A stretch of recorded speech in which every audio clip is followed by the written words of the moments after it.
大家好，这里是穷奢极欲，一个离不开钱的频道。中国疆域幅员辽阔，不同省份有着相异的风土民情，有些人光是开口铺路的方言，就给人该地区的刻板印象。放眼整个中国，就有三大神秘组织有着极臭的名声，常被各地网友拿出来调侃。这些组织的成员在中国各地乱窜，大江南北都可以见到他们的踪迹，没人知道他们从哪里来，到哪里去，什么时候扎营，又什么时候出发。过去几十年来，各地都有不少民众栽在他们手上。本期影片就跟着我们的脚步，一起来认识这三大神秘组织。安徽捕肉帮，在中国各地街头都可以看到车牌标有皖 S 的面包车与货车，这开头的车牌代表来自安徽省亳州市，而这些车辆有一个共同点，那就是车身常贴满防水捕肉与专业防水等广告字样，并随车附上一组电话号码。这些车主并没有固定的门店，他们开着面包车，车上载着所有的施工用具，在大街小巷穿行招客，而这便是大名鼎鼎的安徽捕肉帮。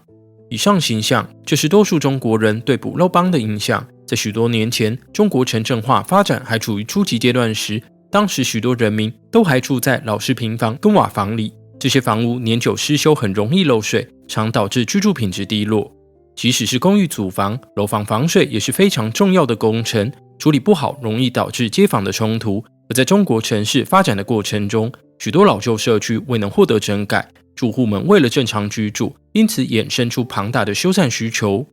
对于这些城乡居民来说，有实体店面的专业维修收费往往较高，眼见许多人不想花这么多钱，安徽捕肉帮便看到了机会，开着面包车到处招揽生意，以较低的报价赚上一手。然而如果只是这样，安徽捕肉帮还不能惹上众怒。他们恶名昭彰的原因，是因为有多数成员并非靠着真本事赚取应得的报酬，而是靠坑蒙拐骗的手段骗取财物。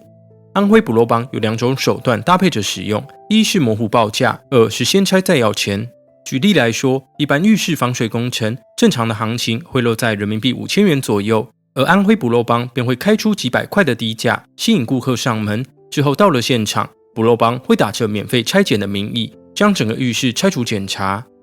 在传统中国乡村，人们看你拆了老半天，也讲了许多落水的状况，多半不好意思说不是做。这时捕肉帮就会开始各种加工，最终要收费时，工单一看往往破万人民币。原来一开始他们报价时所说的几百块钱，只是1平方公尺的单价。由于已经施工完成，委托方很难不付钱，双方后续便进入讨价还价的流程，最终人们往往得付出跟行情差不多的钱，才能送走瘟神。更糟的是，安徽捕肉帮技术良莠不齐，更没有专门店面的施工保证，经手的案子没多久就会再次漏水，这使消费者求助无门，电话也联络不上，最终只能自认倒霉。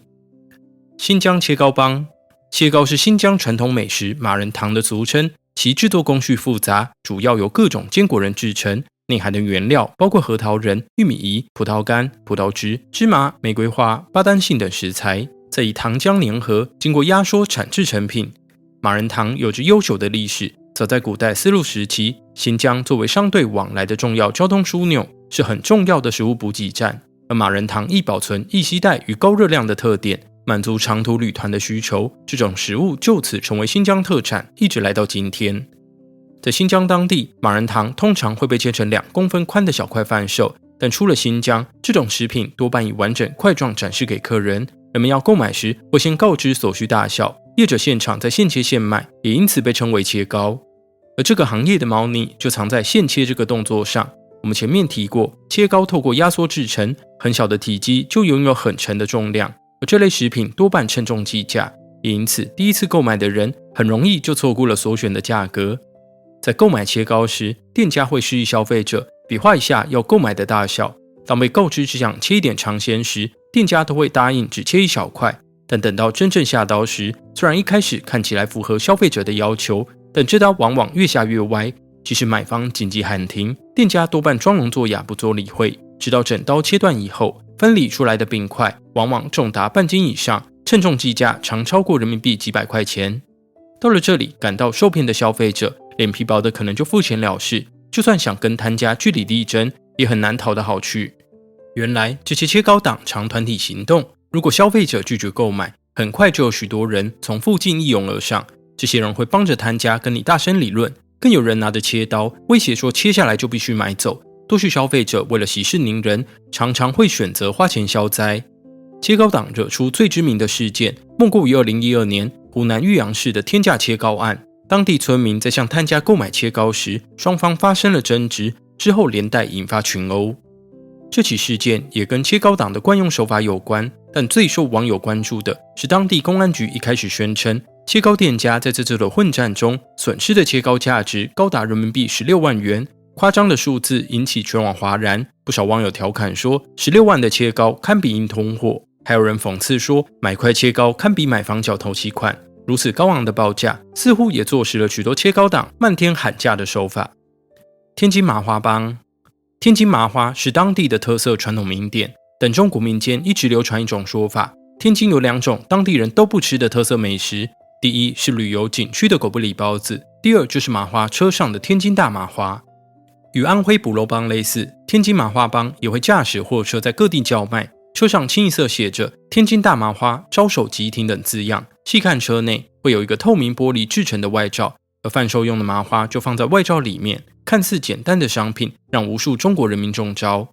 天津大麻花看似便宜，实际上却要价不菲，他们的套路跟切糕帮类似，都是从外观与重量的错觉下手。由于制作麻花的最后一个步骤就是在外层裹上糖，而这些摊家往往会添加非常厚的一层糖，并借此赚取暴利。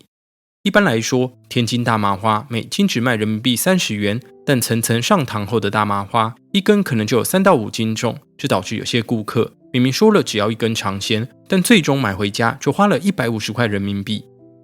最后要来聊聊麻花帮的都市传说。一直以来，关于这票族群的讨论声浪，在中国网上就没消停过。由于摊家的货车常贴满漆黑的隔热纸，加上有人爆料称麻花帮货车的玻璃货柜与车底存在一个隐秘的夹层，此后更有不少人声称这些麻花帮其实是人口贩子，还有人推断麻花帮其实在各地秘密采集信息的间谍，卖麻花只是他们外表的掩饰。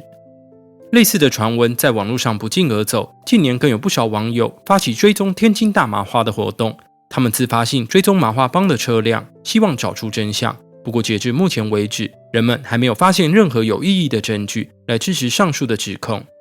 好了，这集的穷奢就到这里，对这个话题有兴趣的朋友不妨在下面留言聊聊你们的想法。最后我们强烈推荐严选台湾美食与进口精品的电商平台 D-Mark 马克优活，本次强力推荐世界顶级的纽西兰麦卢卡蜂蜜，创立自1893年的 Sellers Honey， 已获得 BioGrow NZ 认证，全天然的优良品质，不含基改成分与杀虫剂，可协助抗老并强化免疫能力。本次主打礼盒套餐，另有茶叶与爆米花可供选购，收获美观划算，错过了实在可惜。而我们后续还有更多严选优质商品，将一一陆续推出，有兴趣的朋友欢迎点选下方链接上线选购，也欢迎追踪我们的脸书跟 IG。我们下一集再见，拜拜。